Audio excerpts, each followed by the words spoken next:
오늘 소개해드릴 책은 화이트 스페이스입니다. 지은이는 줄리엣 펀트입니다. 줄리엣 펀트는 그동안 간과되었던 전략적 멈춤, 화이트 스페이스에 대해 이야기하고 있습니다. 지금 머릿속에 과부하가 걸린 당신에게 이 책을 추천드립니다.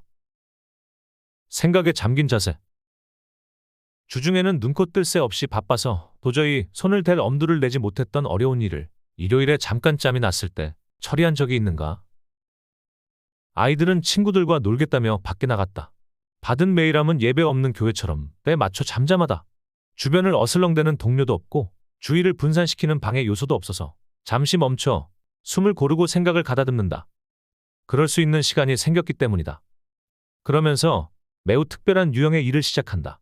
매일 연달아 터지는 위기, 회의, 긴급한 요청에 밀려나 툭하면 뒤로 미뤘던 유형의 일이다. 우리는 대부분 공식적인 근무일을 채우고 나서야 이러한 진짜 일에 손을 대기 시작한다. 방해 요소가 없는 환경에서는 생각할 여유가 생긴다. 행동하기 전에 먼저 어떻게 할지 생각할 수 있다. 동정을 살피거나 꿈을 대지 않고 문제에 대해 곰곰이 고민한다. 그러다가 몸이 휴식을 요하면 쉰다. 생각하고 일하고 휴식하는 것이 물 흐르듯이 자연스럽게 일어난다. 마침내 자리에서 일어나 기지개를 켜면서 주중이었다면 며칠 걸렸을 작업을 2시간 만에 해치웠다는 사실을 깨닫는다. 자신을 그렇게 헐헐 불태웠으니 그럴 만하다. 그만큼 산소를 풍족하게 공급받았던 것이다. 물론 일요일에 경험한 이러한 감정은 주중에도 느낄 수 있다. 불길이 타오를 수 있는 공간을 만들고 깊이 생각하는 기술을 터득하거나 되살리면 된다. 생각에 빠지는 것이야말로 외려 시간을 알차게 보내는 방식이라 주장하고 실천하기 시작하자. 이러한 주장이 반박할 여지가 없는 사실이었던 시절이 있었단 걸 기억하는 이들은 특정 세대뿐이다.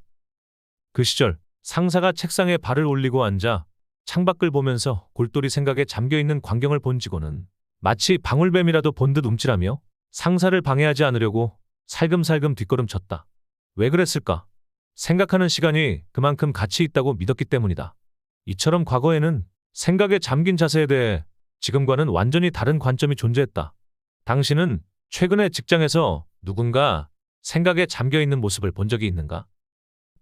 실제로 본다면 어떻게 행동할 것인가? 이런 광경을 영화의 한 장면이라 생각하고 머릿속에 그려보자.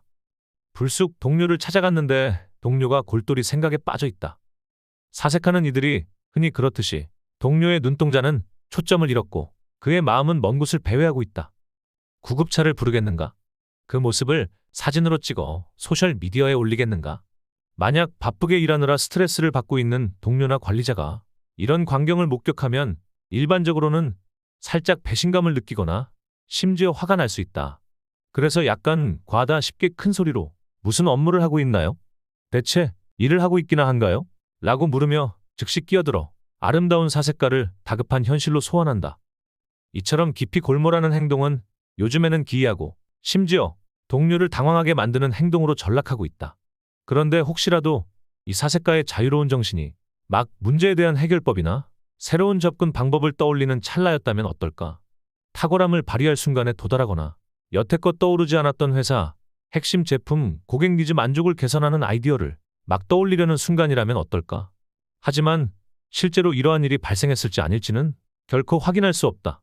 친애하는 사색가가 외부의 채근을 이기지 못하고 어쩔 수 없이 받은 메일함으로 돌아가 동료들에게 자신이 일하고 있다고 과시하며 이메일을 확인할 것이기 때문이다. 활동량과 생산성이 비례하면 정말 좋겠지만 실제로는 그렇지 않다. 일에는 눈에 보이는 것과 눈에 보이지 않는 것이 있다.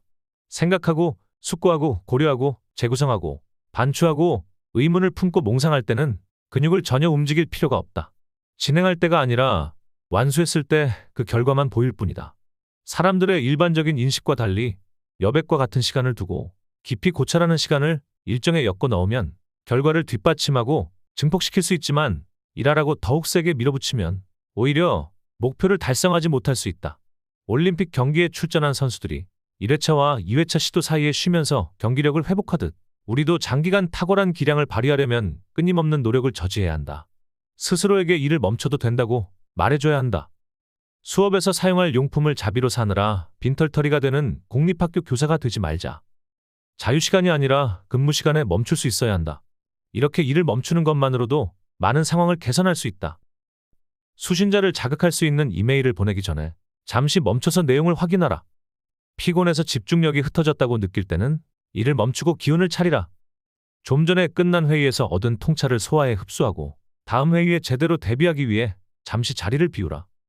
이런 식으로 멈춤을 실천하면 일의 성격을 완전히 바꿀 수 있다. 전략적 멈춤 실천하기. 피곤해 지친 노동자들은 화이트 스페이스, 즉 과제 없는 시간을 누리지 못하고 있다.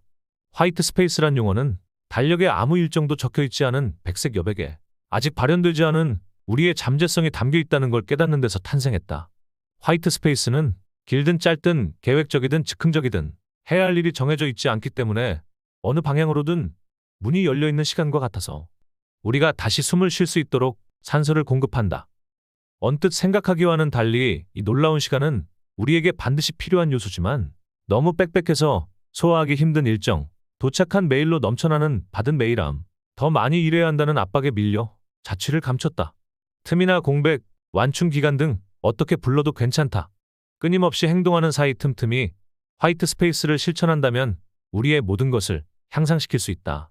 전략적 멈춤, 즉 일시적으로 일을 중단하기로 선택한 순간 자체가 화이트 스페이스를 실천하도록 부추기는 촉매제다. 전략적 멈춤을 실천하기만 하면 된다.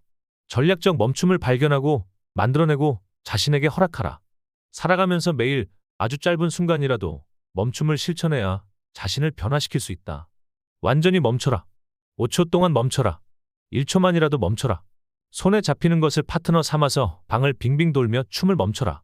나중에 소개할 화이트 스페이스를 실천하는 구체적인 도구와 기술을 모조리 버리더라도 내 이름을 읽거나 이 책을 찍거나 파일을 삭제하더라도 전략적 멈춤을 양치질처럼 매일 실천하는 습관으로 만들면 삶에서 승리할 것이다. 어쩔 수 없이 일의 파도에 휩쓸려 멈춤을 잃고 현재로 회귀해 몇 주고 멈추지 않고 계속 일하고 있다는 사실을 깨닫는다면 사실을 인정하고 자신을 용서하고 다시 시작하라. 다음 과정을 영원히 반복하라. 하루에 얼마나 멈춰야 할까? 필요한 만큼 스스로 결정하면 된다.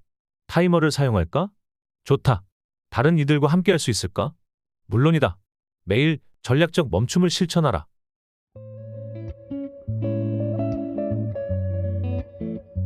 시청해 주셔서 감사합니다.